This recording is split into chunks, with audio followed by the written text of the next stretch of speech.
Imagine 10 years of war, and then weeks of clawing your way back across a sea that keeps trying to kill you. And then, one morning, you see it. Your own island, right there on the horizon. You can even make out the smoke from the cooking fires on the shore. You could almost swim the last stretch of water. You've been awake at the helm for 9 straight days to get here. So you finally let your eyes fall shut, just for a moment. And while you sleep, your men do the one thing that throws it all away. And here's the cruelest part of it. No monster did this, no curse. The thing that destroyed him was a silence. One truth he should have told his men and never did. Let me tell you this story from the Odyssey.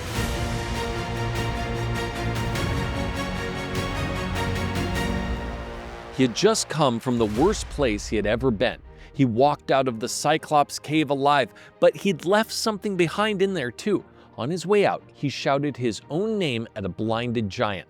And that giant was the son of Poseidon, god of the sea. So now, every wave between Odysseus and home belonged to a god who wanted him dead. And then, for a little while, his luck turned. His 12 ships came to a strange island, one that floated on the open water, ringed all the way around by a wall of unbroken bronze. And the man who lived there was no monster. His name was Aeolus. And the gods themselves had handed him one of the strangest jobs in all of creation. He was the keeper of the winds. Every gust, every gale, every storm that ever crossed the sea, Aeolus held the leash. He lived inside that bronze ring with his family. And I'll just tell you what the old story tells us plainly, the way it does. His 6 sons were married to his 6 daughters, and they all lived together, feasting every day in a house where nothing ever seemed to go wrong. A strange, sealed, perfect little world. And Aeolus was everything the Cyclops was not, where the giant had trapped his guests and eaten them alive. Aeolus threw his doors open. He took Odysseus and his men in and fed them, and for a whole month he sat and listened to the tale of Troy. The wooden horse, the fall of the city, all of it. This was the sacred law of the Greek world done right. You welcome the stranger, you honor him, you send him home better than he came. And when Odysseus finally asked to leave, Aeolus gave him a gift almost no mortal is ever given. He gave him a sure way home. He took the hide of an ox and made it into a great bag. And into that bag, he bound the winds. Every wild, contrary, stormy wind that could ever blow a ship off its course. He tied the bag shut with a bright silver cord and stowed it deep in the hull of Odysseus' ship. And then he let just one wind into the world, the gentle west wind, and set it at their backs to carry them straight and easy all the way to Ithaca. It was a guaranteed homecoming, a miracle tied up in leather and silver. And Odysseus took it aboard, and he told no one what was inside it. Not his officers, not his oldest friends, no one. He lashed it down in the hold with his own hands, and he kept the secret to himself. Hold on to that, because that secret is the whole story. For 9 days, the west wind carried them exactly as Aeolus had promised. Smooth water, a clean line home. There was nothing to do but hold the course. And Odysseus would not let anyone else hold it. He worked the steering himself hour after hour, day and night, his own hands on the line the entire time. He didn't trust the wind to anyone else.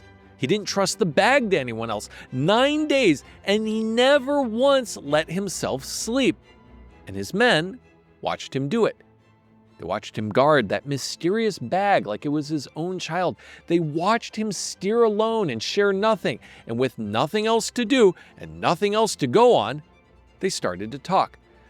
See, in the Greek world, when a great lord hosted you, he sent you off loaded with gifts, gold, silver, treasure. And Aeolus was a lord blessed by the gods. So the men did the math the only way they could. There's gold and silver in that bag. Aeolus filled our captain with riches, and he's keeping every bit of it for himself. We did the fighting, we did the dying, and we'll come home with empty hands while he walks off rich. Now, none of it was true, but they didn't know that because no one had told them. And a lie can grow very tall in the dark space where the truth should have been. On the 10th day, it appeared. Ithaca, home, so close that they could see people moving on the shore, close enough to make out the watchmen tending their fires along the beach. After everything, Odysseus was looking at his own island with his own eyes. And that was the exact moment 9 days without sleep finally caught up to him. The shore was right there. The danger was over, and for the first time, he let his eyes fall closed. He dropped into a dead, bottomless sleep, and his men looked at the bag, and then they looked at the home he was about to take them to.